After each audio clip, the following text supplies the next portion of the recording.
رمضان المبارک کا بابرکت مہینہ چل رہا ہے اور آخری اشرا شروع ہو گیا ہے۔ پوری دنیا میں تمام دنیا کے مسلمان اللہ تعالیٰ کی توفیق کے بقدر عبادت کر رہے ہیں۔ اللہ تعالیٰ تمام عبادت گزاروں کی عبادت کو قبول فرمائے اور اللہ تعالیٰ تمام مسلمان جو دعائیں کی ہیں اللہ تعالیٰ سب کو قبول فرمائے۔ آخری اشرے میں لیلۃ القدر کی بڑی فضیلت ہے اور دیکھنے میں بھی آتا ہے کہ لوگ اس رات میں عبادت کرنے کو سعادت سمجھتے ہیں اور اس کو پانے کے لیے راتوں کو جاگتے بھی ہیں۔ بزرگوں نے لکھا ہے کہ اگر آدمی 3 باتوں کا اہتمام کر لے تو اللہ تعالیٰ کی ذات سے قوی امید ہے کہ انشاءاللہ اس کو لیلۃ القدر نصیب ہو جائے گی۔ سب سے پہلی بات تو یہ ہے کہ آخری اشرے میں نہیں بلکہ تمام پورے مہینے اللہ تعالیٰ سے اس رات میں عبادت کی توفیق کی دعا کرے۔ اے اللہ مجھے اس رات میں عبادت کی توفیق نصیب فرما اور اس رات میں مجھے عبادت کے لیے قبول فرما۔ اس لیے کہ جو چیز سب سے قیمتی زمین سے آسمان کی طرف جاتی ہے اور آسمان سے جو چیز زمین کی طرف آتی ہے، جانے والی چیز کا نام اخلاص ہے اور آسمان سے نازل ہونے والی چیز کا نام توفیق ہے۔ اس لیے پہلا کام تو یہ کرے آدمی کہ اللہ تعالیٰ سے لیلۃ القدر میں عبادت کی توفیق کی دعا مانگے۔ دوسرا کام یہ کرے کہ آخری اشرے میں کیا بلکہ پورے مہینے عشاء کی نماز اور فجر کی نماز جماعت سے پڑھنے کا اہتمام کرے۔ اس لیے کہ جب اصل ہوگی تو اللہ کی ذات سے امید فرابی نصیب ہو جائے گی۔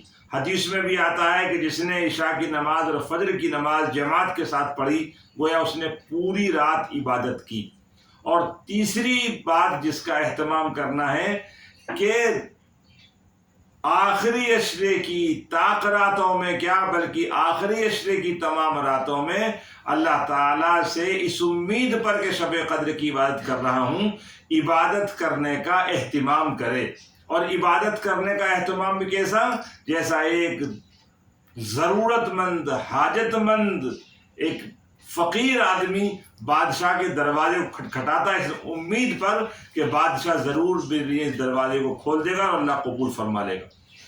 اس لیے اس تین باتوں کا آدمی کو اہتمام کرنا چاہیے۔ اللہ تعالیٰ سے اس رات کی عبادت کی توفیق کی دعا کرنی چاہیے، عشاء اور فجر کی نماز کو جماعت سے پڑھنے کا اہتمام کرنا چاہیے اور رات کو لیلۃ القدر کی امید پر آخری اشرے میں جاگنے کا اہتمام کرنا چاہیے۔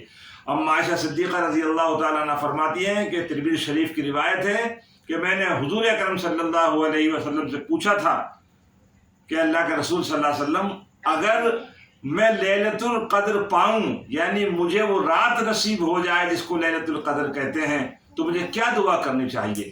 یعنی ام عائشہ نے حضور اکرم صلی اللہ علیہ وسلم سے اس رات میں دعا کو پوچھا کس دعا کا اہتمام کروں تو حضور اکرم صلی اللہ علیہ وسلم نے ارشاد فرمایا آپ کو یہ دعا کرنی چاہیے اللہم انک عفو تحب العفو فاعف عنی۔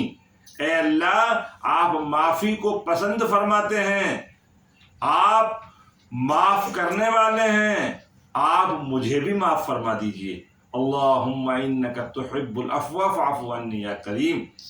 اللہ تعالی ہم کو اس عبادت کی رات میں عبادت کرنے کی توفیق نصیب فرمائے اور خدا ان خوش نصیب بندوں میں جن کو یہ رات نصیب ہوتی ہے اللہ ہمارا بھی ان میں شامل فرمائے اور ہمارا حال ان کے ساتھ فرمائے۔